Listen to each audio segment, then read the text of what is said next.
Welcome to Caguani Social, the space where we unpack the unspoken rules of growth, culture, and community. I'm your host, Johan.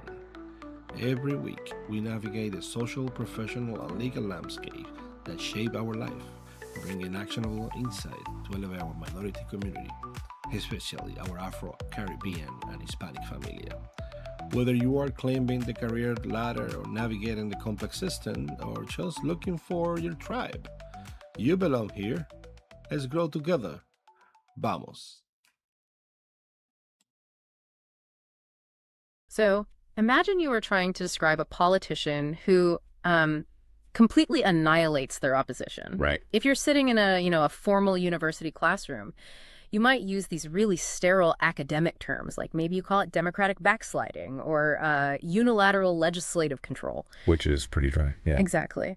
But if you were in the Dominican Republic, the street has a much, much better term for it.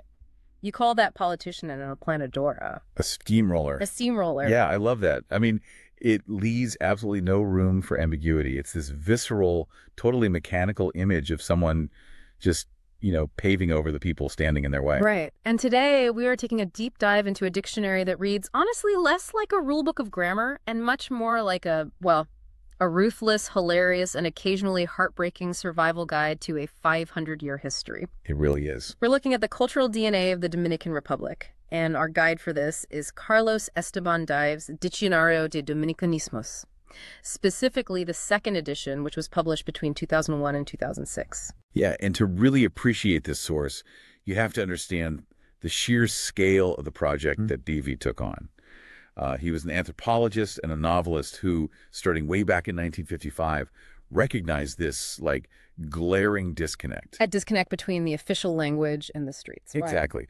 The textbook Spanish that was being taught in schools and enforced by standard dictionaries was completely failing to capture the actual lived reality of the Dominican people. Mm-hmm. So he just started compiling thousands of index cards. He was pulling from, centuries-old historical literature all the way down to modern, fleeting street slang. It's wild. Reading this compilation, it's kind of like looking at the cross-section of a massive ancient tree. Oh, that's a great way to put it. Yeah, because you don't just see the age of the language, right? You see the burn marks from a fire 200 years ago. You see the thin rings from a decade of drought. I mean, the trauma, the invasions, and the humor are literally baked right into the vocabulary. Because language operates as the ultimate, unfiltered historical ledger.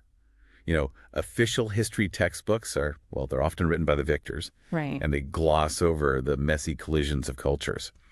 But the way regular people speak at the kitchen table or on the corner, that preserves the exact details of who traded, who conquered, and who survived. So let's actually trace some of those rings in the tree, starting with the indigenous roots.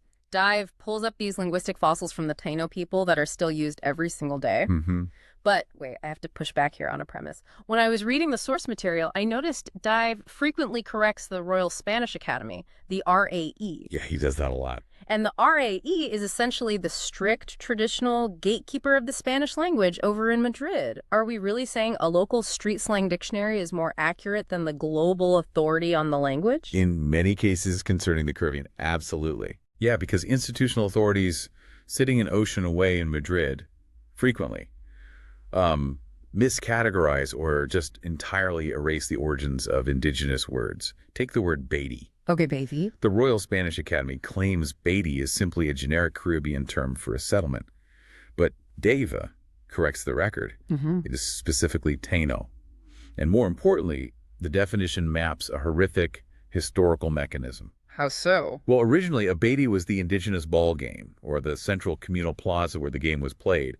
It was basically the heart of their society. Right, but the Spanish colonizers didn't just, erase the Taino people.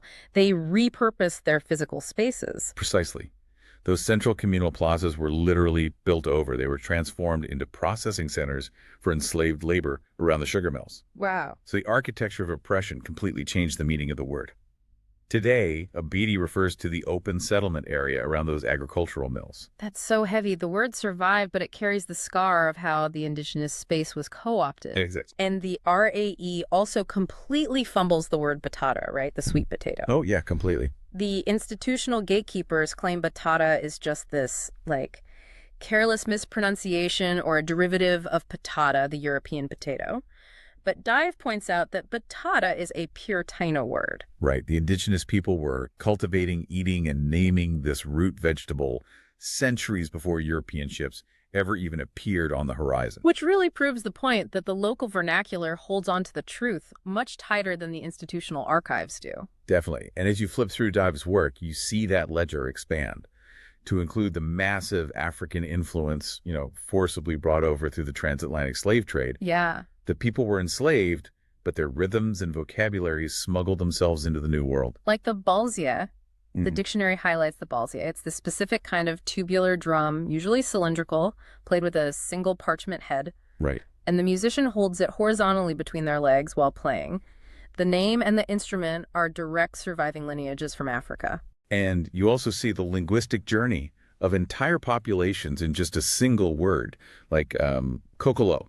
Kokolo, right. Yeah, Divive notes this is a term used for black immigrants who came from the Windward Islands to work in the Dominican sugar mills. And linguists trace the roots of kokolo potentially all the way back to the Congo region, to African languages like Lingala.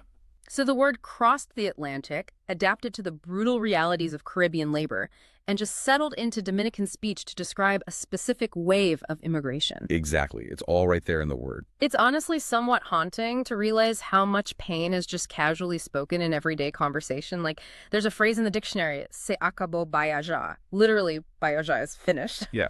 And today, someone might use it to describe a massive bar fight, an economic crash, or just a total disaster. But Bayaja was a real town. It was. In 1606, the Spanish governor, Osorio, ordered its complete devastation just to stop contraband trading. It was an apocalyptic event for the people living there. They were forcibly displaced. Their homes were burned to the ground. And that destruction was so absolute, so total, that the end of Bayaja became the permanent cultural benchmark for a bad day. That's crazy. Over 400 years later, a teenager might use it to describe, like, failing an exam. The trauma just becomes casual slang. Right. You also get the heavy footprints of the French, obviously given the shared island border with Haiti.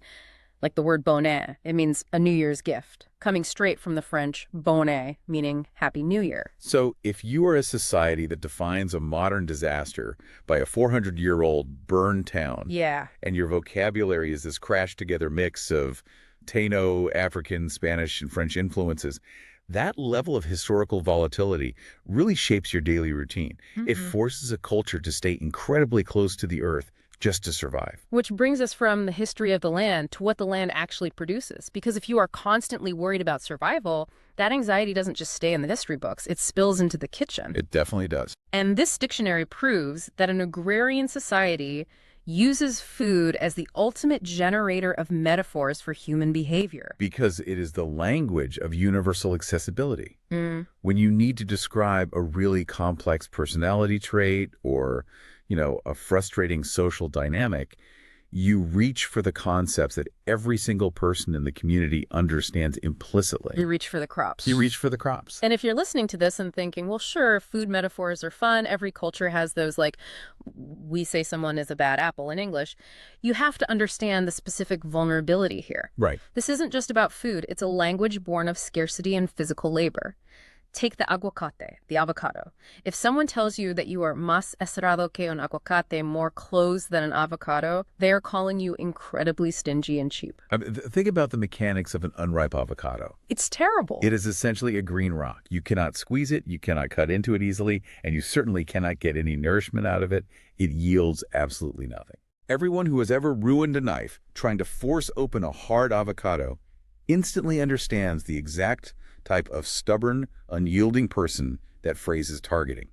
Then there is the batata again, the sweet potato. The phrase coger a uno asando bataca translates to catching someone while they are roasting a sweet potato. Right. It means catching a person completely off guard, totally defenseless. But why a sweet potato? Because roasting a sweet potato over an open rudimentary fire requires total consuming attention. Yeah. Your hands are occupied, turning it so it doesn't burn to ash. Your eyes are locked on the flames. You're managing the heat. You are entirely absorbed in the task of securing your next meal. So if someone sneaks up on you in that moment, your guard is completely down. Exactly. It's the agrarian equivalent of catching someone with their pants down. It relies entirely on the shared understanding of manual food preparation. Conversely, you have rice, arroz. The phrase "caerl a uno de arroz," to fall on someone like rice, means a situation is highly convenient and timely. Yeah, like an unexpected tax refund falling on you like rice. Right, because rice is the foundational staple. It is universally welcome, and it fits perfectly with absolutely whatever else is on the plate. But I'd say the most profound culinary metaphor Dave captures is the cancan. Oh, the cancan, Right. the beloved crispy crust of burnt rice that gets stuck to the bottom of the iron pot.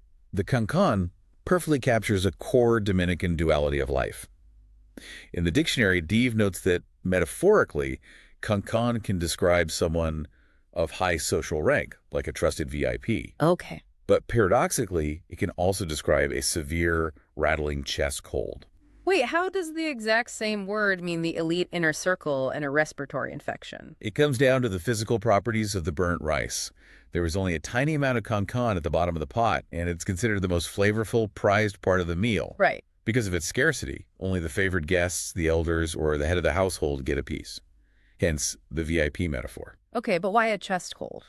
Because that same rice is stubbornly, desperately stuck to the bottom of the pot, just like mucus in your lungs that you cannot cough up. Oh, that is brilliant. So the very best thing you can be offered, the prize reward, is also something stubbornly stuck and hard to swallow, just like a burden. Exactly. It shows a cultural worldview where a reward and a struggle are often the exact same thing. And if you are in a society that relies on fighting over the last scrap of cancan, or constantly tending a fire to roast sweet potatoes to survive, that daily anxiety about resources doesn't just stay in the kitchen. It scales up. It scales up. It dictates how you govern and how you survive governance. Which brings us back to the aplanadora, the steamroller. We mentioned Juan Bosch earlier. And just to give some context, Bosch became the country's first democratically elected president in 1962, right after a brutal, decades-long dictatorship. Right. When his party gained an absolute majority, they didn't just pass legislation, they leveled the Congress. The political language here is rarely sterile or bureaucratic. It maps the brutality of the streets directly onto the marble halls of government. And Diviv records older historical political factions that operated exactly the same way. Like in the late 19th and early 20th centuries, you had the Bolos versus the Coludos. A tailless roosters versus the long-tailed roosters. Yeah. The Bolos followed Juan Isidro Jimenez. They were associated with the color blue and symbolized by a rooster missing its tail feathers. Okay. The Coludos followed his rival, Horacio Vasquez, symbolized by a long-tailed rooster. They didn't choose majestic eagles or lions as their mascots. No. They mapped the visceral, bloody, and highly illegal reality of neighborhood cockfighting directly onto their national politics. Wow. It tells the populace that politics is not a noble debate. It is a blood sport and a dirt ring. And the power dynamics aren't just reserved for presidents and generals either. Dive captures how regular people erode each other daily, like correr de banquito de picar, to use someone as a chopping stool. Right? It means to constantly bother someone or take advantage of them. Notice the mechanical nature of that metaphor, too. You aren't just insulting someone once. You are treating a human being as an inanimate piece of wood upon which you perform your violent daily chores. It implies this repetitive, systematic wearing down of a person's dignity. Then you have the boca de chivo, the goat's mouth. This is the neighborhood pessimist whose predictions always come true, but specifically, they're bad predictions. Yeah, politics and power in this environment are treated like a ruthless neighborhood game of dominoes. Everyone is hustling, everyone is holding their cards close to their chest, and everyone is trying to read the other person's capicua. Wait, what is a capicua? I've played dominoes a few times, but I've never heard that term. So in dominoes, a capicua is a masterstroke. It's a winning move where your final tile can perfectly play on both open ends of the board. Oh, wow. You trap your opponent no matter which way they turn. Capic's dictionary notes that in daily Dominican speech, a capicua also means a doubtful business deal or a proposition that carries hidden risks. Basically, it's a trap. That makes perfect sense. I mean, if you are living under constant political instability, every interaction feels like a potential trap. Exactly. And we have to talk about the darkest ring in this linguistic tree, the Trujillo dictatorship. Rafael Trujillo ruled the Dominican Republic for over 30 years with a level of absolute terror and surveillance that is just hard to overstate. And Davy includes the word calle. Yeah, the Calle were Trujillo's secret police, the spies and informants that were embedded in every neighborhood, every workplace, and sometimes every family. When you live in a society where the walls literally have ears, where the wrong comment at the grocery store can get your entire family disappeared in the middle of the night, how does that physically change the way you speak? Well, it forces language to go underground. Humor, hyperbole, and sharp metaphors, they cease to be just clever jokes. They become essential life-or-death social survival mechanisms. You cannot speak plainly about the dictator, so you use coded language. You disguise your critique of power in agrarian metaphors or domino slang. The dictionary captures the coping mechanisms of a populace dealing with forces massively larger and more violent than themselves. We've talked about surviving dictators, surviving colonial erasure, and surviving poverty. But as I kept reading through Dive's entries, I hit an entire section dedicated to things you cannot fight with street smarts or coded political jokes. The supernatural. Yes. When logic and hustle fail to explain the world, the language reaches into the supernatural. This is a really crucial pivot in the source material. The dictionary transitions from a sociological ledger to a psychological one. It maps the fears of the untamed landscape. And the most striking example of this for me is the Siguapa. Oh, the Siguapa. Dive describes her as a mythical, sorrowful, female creature who lives near the water and howls like a partridge. But her defining physical feature is that her feet face backward. Why backward feet? To me, it feels like the ultimate manifestation of the inability to track or truly understand the unknown wilderness. Yeah. You find her footprints in the mud, you try to follow them to their source, and they lead you in the exact opposite direction. It's deeply disorienting. It is the embodiment of a deceptive, untamed environment. The wilderness just does not play by human rules. Okay. And she is joined in the dictionary by entities that represent different kinds of psychological anxieties, like the baka. The baka is a demonic spirit, right? It often takes the shape of an animal like a large dog or a bull, and it fiercely protects its owner's property and lands. Mm-hmm. But it acts like a supernatural security system that demands a terrible price. Yeah. The baka deals with communal economic suspicion. Sure. Think about the agrarian scarcity we discussed earlier. Okay. If someone in a deeply impoverished rural community suddenly acquires vast wealth, flourishing crops, and protected lands while everyone else is starving, the community naturally becomes suspicious. Right. They think, how did they get that? Exactly. The logic goes, they couldn't have achieved this fairly. They must have made a dark bargain. They must have summoned a baka. Wow. It is a way for the language to police greed and explain unequal wealth distribution through the lens of the supernatural. So it literally turns economic resentment into monsters. Yep. But the one that really blurred the line for me between history and myth was the Bienbiens. The dictionary defines them as semi-wild men believed to live deep in the inaccessible Bajaruco Mountains. And the Bienbiens raise a really profound question about where trauma ends and mythology begins. Because these are not merely spooky campfire stories invented to scare children. No. They are linguistic monuments to the island's most brutal history. How so? Well, the legend of the Bienbiens almost certainly originates from historical accounts of the Maroons' runaway African slaves and the remaining indigenous Taino natives who fled into the most treacherous, impassable parts of the mountains to escape colonial enslavement and slaughter. Oh, wow. Over generations, the memory of these desperate hidden people living off the grid in the deep woods slowly evolved in the collective consciousness into a myth of semi-wild, supernatural men.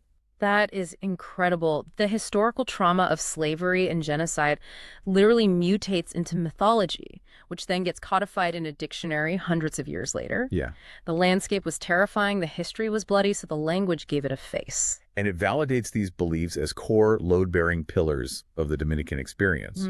You simply cannot understand the culture without understanding the disorientation of the Siguapa or the suspicion of the baka. Right. Just as you cannot understand without the prize concon or the steamrolling aplanadora, Dive's work proves that standard Spanish, with its clean, precise rules, is fundamentally unequipped to describe this reality. It has been a wild journey tracing these connections. I mean, we have mapped Dominican history from the Taino Bedi plazas being built over by colonial sugar mills to the African rhythms of the Balsiad. We felt the defenseless panic of roasting a sweet potato, and we analyzed the brilliant duality of the concon. We watched politicians treat Congress like a neighborhood domino game, avoiding the Capicua, all while keeping an eye out for Trujillo's informants. It's all there. And we listened for the backward walking spirits by the haunted rivers.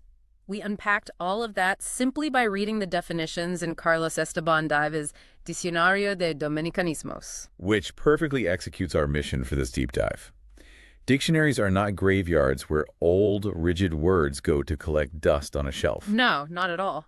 When compiled with this level of anthropological care, they are living, breathing snapshots of a people's resilience, their ingenuity, and their absolute refusal to be erased by the authorities. I want to leave you with a thought to mull over today, stepping away from the Caribbean and looking at your own life. Think about the specific slang you and your friends use right now. Oh, that's a good one. Think about your inside jokes, the shorthand in your group chats, the very specific, bizarre metaphors you use to describe a toxic boss, a bad date, or just the anxiety of paying your rent.